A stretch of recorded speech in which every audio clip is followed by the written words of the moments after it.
जो लोग अरविंद केजरीवाल और नरेंद्र मोदी दोनों के विरोधी हैं, वो अरविंद केजरीवाल को छोटा नरेंद्र मोदी और नरेंद्र मोदी को बड़ा केजरीवाल बताते हैं।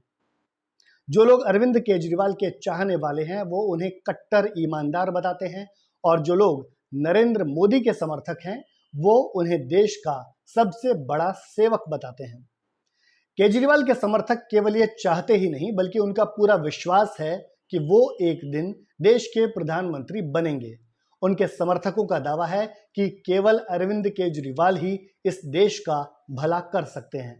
ये बात और है कि आज की तारीख में आम आदमी पार्टी का लोकसभा में एक भी सांसद नहीं है। इसके बावजूद उनका दावा है कि नरेंद्र मोदी और उनकी पार्टी बीजेपी केजरीवाल की पार्टी आम आदमी पार्टी से डरती है। अरविंद केजरीवाल खुद को अपने सामने खड़े सबसे बड़े नेता से भी बड़ा मानते हैं और सीधे उसी पर अटैक करते हैं। उनकी इस रणनीति ने पहली बार और केवल एक बार काम किया है, जब वो दिल्ली में शीला दीक्षित के खिलाफ विधानसभा चुनाव लड़े थे और जीते थे।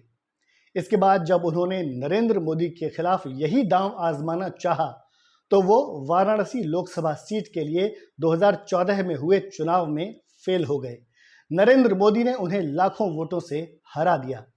इसके बाद केजरीवाल की मोदी के विरुद्ध चुनाव लड़ने की हिम्मत नहीं हुई। आजकल एक खास घटना को लेकर अरविंद केजरीवाल और नरेंद्र मोदी की तुलना की जा रही है। 2023 में 16 अप्रैल को सीबीआई ने दिल्ली के शराब घोटाले में दिल्ली के मुख्यमंत्री अरविंद केजरीवाल के शामिल होने को लेकर उनसे लगभग 9 घंटे तक पूछताछ की। 2002 में हुए गुजरात दंगों को लेकर 2010 में गुजरात के मुख्यमंत्री नरेंद्र मोदी से भी 9-10 घंटे की पूछताछ की गई थी।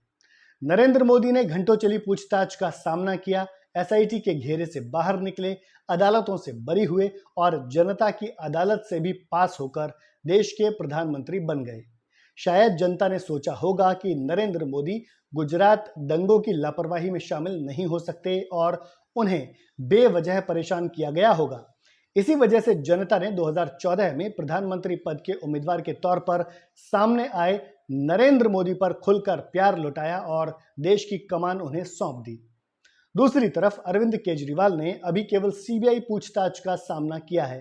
अभी राजनीति में नरेंद्र मोदी जितनी उपलब्धियां हासिल करने के लिए उन्हें आरोपों से बाहर आना है, अदालत से निर्दोष साबित होना है और यह सब करने के बाद अगर हो सके तो नरेंद्र मोदी के खिलाफ लोकसभा का चुनाव लड़कर लोकसभा भी पहुंचना है।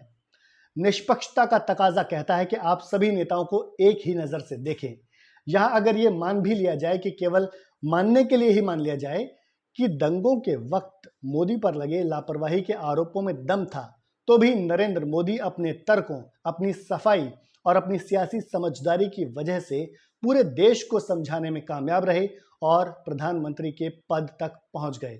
बिल्कुल इसी तरह अगर अरविंद केजरीवाल अपने तर्कों, अपनी सफाई और अपनी सियासी समझदारी को दिखाते हुए सीबीआई को अपने जवाबों से संतुष्ट कर पाते हैं और चुनावी लड़ाई में नरेंद्र मोदी की पार्टी को टक्कर दे पाते हैं, तो जरूर वो देश के प्रधानमंत्री भी बन सकते हैं।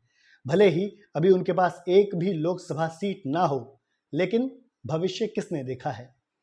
यहां यह भी ध्यान रखना जरूरी है कि अरविंद केजरीवाल जब सीबीआई के दफ्तर में पूछताछ के लिए गए, तो उनके साथ पंजाब के मुख्यमंत्री भगवंत मान और आम आदमी पार्टी के सारे बड़े नेता मौजूद थे। जबकि 2010 में जब नरेंद्र मोदी सुप्रीम कोर्ट की बनाई गई एसआईटी के सामने पेश हुए थे, तो उनके साथ बीजेपी का कोई भी बड़ा नेता मौजूद दिखाई नहीं दिया था। वो अकेले थे। जब नरेंद्र मोदी पूछताछ के बाद बाहर आए, तो उन्होंने कहा था, देश का कानून सबसे ऊपर है और सभी को इसका सम्मान करना चाहिए। उन्होंने कहा था कि वो देश के संविधान और कानून से बंधे हुए हैं।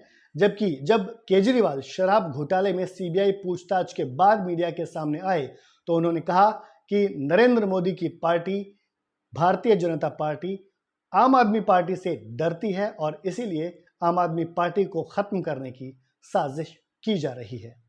अब देखना होगा कि नरेंद्र मोदी से आगे निकलने की कोशिश में लगे अरविंद केजरीवाल क्या वाकई इस कोशिश में कामयाब हो पाते हैं या नहीं।